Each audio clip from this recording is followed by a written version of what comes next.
दोस्तों, आज मैं लेकर आई हूँ आपके लिए श्रीमद् भगवत गीता से एक छोटी सी चिड़िया की दृढ़ निश्चय की एक सच्ची कहानी। तो चलिए शुरू करते हैं। बहुत समय पहले की बात है। एक छोटी सी चिड़िया समुद्र के किनारे एक गड्ढे में घोंसला बनाकर रहती थी। वहाँ उसने 2 अंडे दिए। सुबह होने पर चिड़िया अपने अंडों को वहीं छोड़कर दाना चुगने चली गई। शाम को दाना चुगने के बाद जब चिड़िया वापस आई तो उसने देखा उसके अंडे घोंसले में नहीं थे। वह घबरा गई। उसने आसपास देखा परंतु उसे कोई नहीं दिखा। तब उस चिड़िया ने समुद्र से पूछा, समुद्र, मैंने यहाँ अपने 2 अंडे रखे थे, क्या तुमने देखे? समुद्र इठलाते हुए बोला, तेरे अंडों का मुझे क्या पता। समुद्र के इठलाने से चिड़िया को अंदाजा हो गया कि उसके अंडे समुद्र ने ही चुराए हैं। वह समुद्र से बोली, तुम्हारे अलावा यहाँ और कोई नहीं है, इसलिए जरूर तुम्हें पता है कि मेरे अंडे कहाँ हैं। तुमने ही मेरे अंडे चुराए हैं। अब तुम ही मुझे मेरे अंडे वापस करो। चिड़िया की यह बात सुनकर समुद्र को हंसी आ गई और वह अहंकार में बोला, मुझे नहीं पता तुम्हारे अंडे कहाँ हैं, ढूंढ सकती हो तो ढूंढ लो। यह सुनकर चिड़िया बोली, मेरे पास अंडे वापस नहीं करोगे तो मैं तुम्हारे समुद्र का पूरा पानी सुखा दूंगी। यह सुनकर समुद्र चिड़िया पर हंसने लगा। चिड़िया समुद्र को एकटक नजर से देखने लगी। समुद्र की लहरें आती और जाती परंतु चिड़िया उसे घूरती रही। फिर वह बोली, समुद्र, तुम ऐसे नहीं मानोगे, अब मैं तुम्हारे समुद्र का पानी सुखाकर ही मानूंगी। ऐसा कहकर चिड़िया अपनी नन्ही सी चोंच में पानी लेती और किनारे पर डालती। इस तरह करते करते उसे सुबह से शाम हो गई। शाम के समय अन्य पक्षी उसे देखने आए और बोले, चिड़िया, आज तुम दाना चुगने क्यों नहीं आई? परंतु चिड़िया तो गुस्से में कुछ नहीं बोली, बस समुद्र से अपनी चोंच में पानी लेती और किनारे पर डाल देती।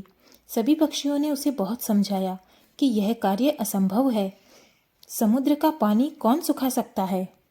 लेकिन चिड़िया बोली, मैंने प्रण किया है कि मैं इस समुद्र का पानी सुखाकर ही रहूंगी, जिससे मेरे अंडे मुझे वापस मिल जाएंगे। ऐसे दृढ़ निश्चय के साथ वह चिड़िया अपने कार्य में लगी रही। जब वह थक जाती तो थोड़ी देर रुक जाती और फिर वापस अपने कार्य में लग जाती। यह सिलसिला 3-4 दिनों तक चलता रहा और चिड़िया का स्वास्थ्य धीरे धीरे गिरने लगा। यह देखकर सभी प्राणी, पशु, पक्षी हैरान होने लगे। सभी को उसकी चिंता होने लगी। तब सभी पक्षी मिलकर पक्षियों के राजा गरुड़ देव के पास पहुँचे और उनसे बोले, महाराज, यह नन्ही सी चिड़िया अपनी जिद पे अड़ी है और इतने विशाल समुद्र का पानी सुखाने का प्रयास कर रही है। यह सुनकर गरुड़ देव समुद्र तट पर चिड़िया के पास पहुँचे और बोले, चिड़िया, क्या हम भी तुम्हारी कुछ मदद कर दें? हमारी चोंच तुमसे कुछ बड़ी है। चिड़िया गुस्से में बोली, यह मेरा काम है, मुझे करने दो, मुझे किसी की मदद की कोई ज़रूरत नहीं है। गरुड़ देव समझ गए कि यह चिड़िया अपने बच्चों की चिंता में गुस्से में है। तब गरुड़ देव भगवान श्री हरि विष्णु के पास पहुँचे और उनसे मदद की विनती करने लगे और बोले, प्रभु, आप सृष्टि के रचयिता हो, अब आप ही कुछ चमत्कार करिए।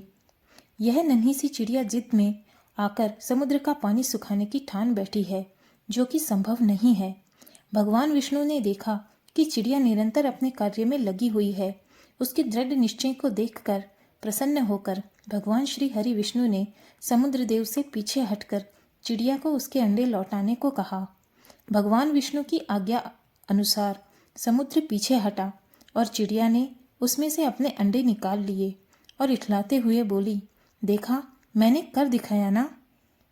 दोस्तों, इस कहानी से हमें यह सीख मिलती है कि कोई भी कार्य छोटा या बड़ा नहीं होता। यदि किसी कार्य को लेकर दृढ़ निश्चय किया जाए तो असंभव कार्य भी ईश्वर की कृपा से पूर्ण होता है। अगर हम लगातार हमारे कार्य की सफलता के लिए उसके लिए मेहनत करते रहें, उस कार्य को पूर्ण करने के लिए लगातार अपनी कोशिशें करते रहें, तो ऐसा कोई कार्य नहीं है जिसमें हमें सफलता ना मिले।